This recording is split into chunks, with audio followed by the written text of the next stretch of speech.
பிறைகளை பொறுத்த வரைக்கும் நபி ஸல்லல்லாஹு அலைஹி வஸல்லம் அவர்கள் காலத்தில் பிறைகளை எப்படி மக்கள் பார்த்து யூஸ் பண்ணிட்டு இருந்தாங்க, ஜாஹிலியத்தில் எப்படி யூஸ் பண்ணிட்டு இருந்தாங்க, நபி ஸல்லல்லாஹு அலைஹி வஸல்லம் அவர்கள் எப்படி பயன்படுத்த சொல்லி சொன்னாங்க. டேட்டுகளை அவங்க ஃபாலோ பண்ணிட்டு இருந்த கேலண்டர் எது, குறைஷிகள் எப்படி கேலண்டரை ஃபாலோ பண்ணிட்டு இருந்தாங்க, ரசூல்லா எப்படி அதை செய்ய சொல்லி கற்றுக் கொடுத்தாங்க அப்படிங்கிறத புரிஞ்சுங்க.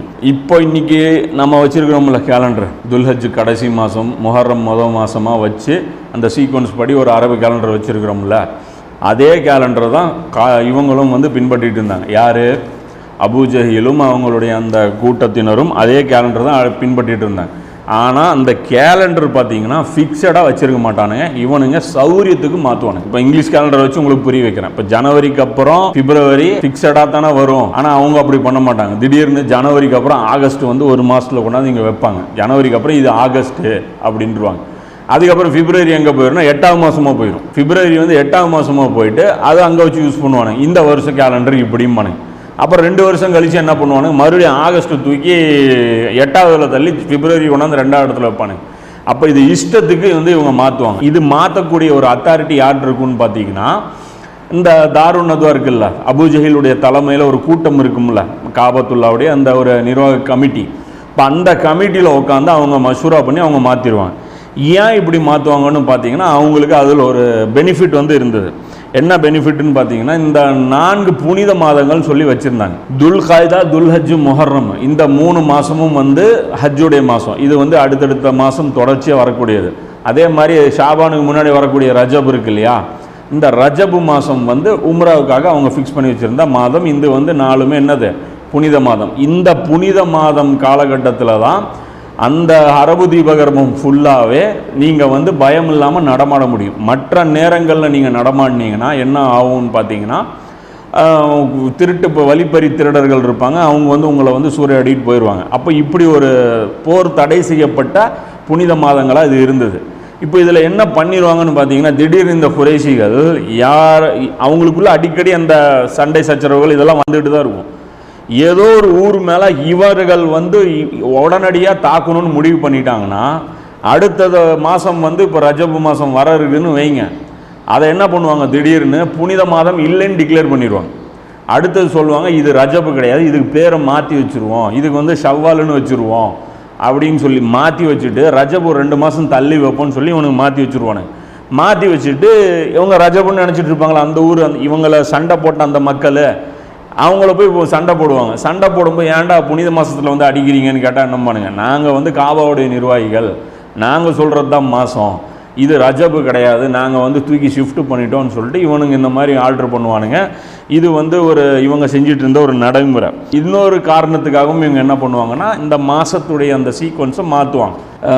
ஹஜ்ஜுடைய அந்த பிரயாணம் இருக்குல்ல, அது ஒரு கடுமையான பிரயாணம். அந்த காலகட்டத்தில் மக்கள்லாம் நடைபயணமாக வரணும், இப்போ ஒட்டகத்தில் இதில் ரொம்ப சிரமப்பட்டு வரணும். இப்படி வரக்கூடிய மக்களுக்கு சௌரியத்தை நாங்கள் ஏற்படுத்தி கொடுக்குறோம் அப்படிங்கிறதுக்கு இவங்க என்ன பண்ணுவாங்கன்னா, ஒரே பருவநிலையில் ஒரே மாதிரியான கிளைமேட்டில் ஹஜ்ஜு தொடர்ச்சியாக நடக்கிற மாதிரி ஒரு ஏற்பாடு பண்ணி அந்த மாதத்தை தூக்கி மாற்றிட்டே இருப்பானுங்க. துல்ஹஜ்ஜு பார்த்தீங்கன்னா வருஷம் குளிர்காலத்திலே வர்ற மாதிரி செட் பண்ணுவானுங்க, ஒரு வெயில் காலத்தில் வராத மாதிரியே அதை செட் பண்ணுவானுங்க. அது ஒரே மாதிரி வைக்கிறதுக்கு இவங்க மெயின்டைன் பண்ணிகிட்டு இருப்பாங்க. இந்த கேலண்டர் இவங்க இந்த பருவ காலம் மாறாமல் இருக்கணும் அப்படிங்கிறதுக்காக இந்த சூரிய அடிப்படையிலையும் இவங்க கொஞ்சம் எடுத்துக்குவாங்க, சந்திரன் அடிப்படையிலையும் கொஞ்சம் எடுத்துக்குவாங்க. ஒரு மிக்ஸான ஒரு ஸ்ட்ராட்டஜி தான் அவங்க வச்சுருப்பாங்க. அப்போ இந்த மாதிரியான ஒரு சூழ்நிலை இருக்கும்போது தான் நபி ஸல்லல்லாஹு அலைஹி வஸல்லம் என்ன பண்ணுறாங்கன்னா, இப்படி உங்கள் இஷ்டத்துக்கெல்லாம் மாற்றக்கூடாது, இது தப்பான ஒரு ஸ்டாண்டு அப்படின்னு சொல்லி நபி ஸல்லல்லாஹு அலைஹி வஸல்லம் அவர்கள் சொல்லிவிட்டு அதை ஃபிக்ஸடாக ஒரே இடத்துல தான் நீங்கள் வைக்கணும் அப்படின்னு சொல்லி நபி ஸல்லல்லாஹு அலைஹி வஸல்லம் அவங்க கற்றுக் கொடுக்குறாங்க. இப்படி இவங்க சீக்வன்ஸ் மாற்றி வந்தாங்க இல்லையா, ஜனவரி 5ஆவது மாதத்துக்கு போவோம், ஜூன் 2ஆவது மாதமாக வரும், பிப்ரவரி 11ஆவது மாதமாக போகும்.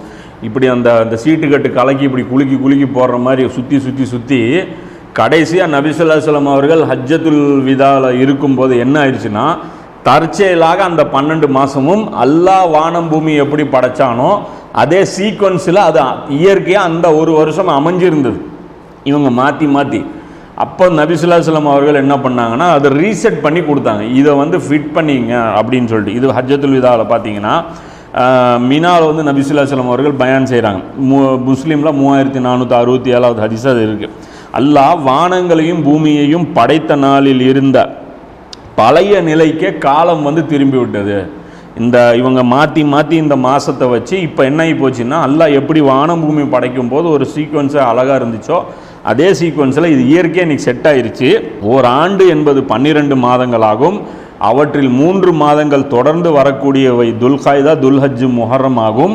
மீதி இருக்கும் ஒரு மாதம் ஜமாத்துல் ஆஹிருக்கும் ஷாபானுக்கும் நடுவில் இருக்கும் முலர் குலத்தாரின் ரஜப் மாதம் ஆகும். இந்த ரஜப் பாருங்க மாறிக்கிட்டே இருக்குங்கிறதுனால ரசூலா கரெக்டாக கொண்டாந்து அது சீக்வன்ஸும் சொல்கிறாங்க. பாவா ரஜபுன்னொன்னே அது எங்கேயோ உட்காந்துட்டு இருக்கிற ரஜபுன்னு சுற்றிட்டு இருந்த ரஜபு கணக்கில் வராது. ஜமாத்துல் ஆஹிருக்கும் ஷாபானுக்கும் நடுவில் இருக்கக்கூடிய ரஜப் இப்போ அது நடுவில் இருக்குது. இந்த வருஷம் அது நடுவில் உட்காந்துருக்கு. மற்ற வருஷத்தில் அது எங்கெங்கேயோ ஊருக்குள்ளே சுற்றிட்டு இருக்கும். அதை கணக்கில் வச்சுக்காதீங்க. இந்த ரஜப் மாதமாகும் அப்படின்னு சொல்லிட்டு அந்த முலர் குலத்தாருன்னு சொல்கிறாங்க. முலர் குலத்தார் தான் அவங்க ஒரு கொள்ளை கூட்டம் வந்து அவங்க பிரச்சனை அவங்களுக்கு இருக்குன்னு அந்த ஹதீஸில் கூட வரும். அந்த அடையாளத்தோடு சேர்த்து நபி ஸல்லல்லாஹு அலைஹி வஸல்லம் குறிப்பிடுறாங்க. அப்போ சொல்லிட்டு மாதத்தை மறுபடியும் ரசூலா கேட்குறாங்க, இது என்ன மாதம் அப்படின்னு கேட்குறாங்க. இது துல்ஹஜ் இல்லையா அப்படின்னு. சஹாபாக்கள் வந்து அல்லாஹ்வும் அல்லாஹ்வுடைய தூதரும் அறிந்தவர்கள்ங்கிறாங்க. ரசூலாவே சொல்கிறாங்க இது துல்ஹஜ் இல்லையா அப்படிங்கிறாங்க. இது என்ன நகரம் அப்படிங்கிறாங்க. அப்போ சஹாபாக்கள் வந்து இது அல்லாஹ்வும் அல்லாஹ்வுடைய தூதரும், அல்லாஹ் ரசூலா வந்து இது மக்கா இல்லையா அப்படிங்கிறாங்க. இது எந்த நாள் அப்படிங்கிறாங்க. அப்போ சஹாபாக்கள் வந்து அல்லாஹ்வும் அல்லாஹ்வுடைய தூதரும் போது ரசூலா சொல்கிறாங்க இது நஹருடைய நாள், அறுக்கக்கூடிய நாள், குர்பானி அறுக்கக்கூடிய நாள், இது 10வது நாள் இல்லையா அப்படின்னு சொல்லி நபி ஸல்லல்லாஹு அலைஹி வஸல்லம் சொல்கிறாங்க. இந்த ஹதீஸ் பார்த்திங்கன்னா முஸ்லீமில். ஸோ நாட்களும் நபி ஸல்லல்லாஹு அலைஹி வஸல்லம் அவர்கள் மாதமும் என்ன பண்ணாங்க, இது சீக்வன்ஸ் பண்ணாங்க. அப்போது அந்த காஃபிர்கள் வந்து அந்த ரோலிங் பண்ணிகிட்டே இருந்த அந்த சிஸ்டம் இருந்தது இல்லையா, அந்த சிஸ்டம் இனி நடைமுறைக்கு வரக்கூடாது. மனிதர்கள் இந்த அதிகாரத்தை கையில் எடுத்தாங்கள்ல, இந்த மாதத்தை வந்து நாங்கள் எப்படி வேணாலும் ஆல்ட்ரு பண்ணுவோன்ட்டு, இது வந்து அல்ல என்னங்கிற கூஃபுருங்கிறான். அதான் சொல்கிறேன் இல்லைங்க, அல்லாஹ்வுடைய சட்டத்தில் கை வைக்கக்கூடாதுன்ட்டு. இப்போ அல்லாஹ் வச்ச சட்டம் தான் இதில் முதல் மாதம் முஹர்ரம், கடைசி மாதம் துல்ஹஜ்ஜுங்கிறது. அதை நீங்கள் உங்கள் சௌரியத்துக்கு வந்து தூக்கி 2வது 3வது மாற்றும் போது என்ன ஆயிடுது, அல்லாஹ்வுடைய அதிகாரத்தில் கை வைக்கிறதாக ஆயிடுது. அப்போ அல்லாஹ்வுடைய அதிகாரத்தில் கை வச்சு அது என்னது, குஃப்ரு. அப்போ அந்த குஃப்ரியத்தில் நீங்கள் போகக்கூடாது அப்படின்னு சொல்லி அல்லாஹ் சொல்கிறான்.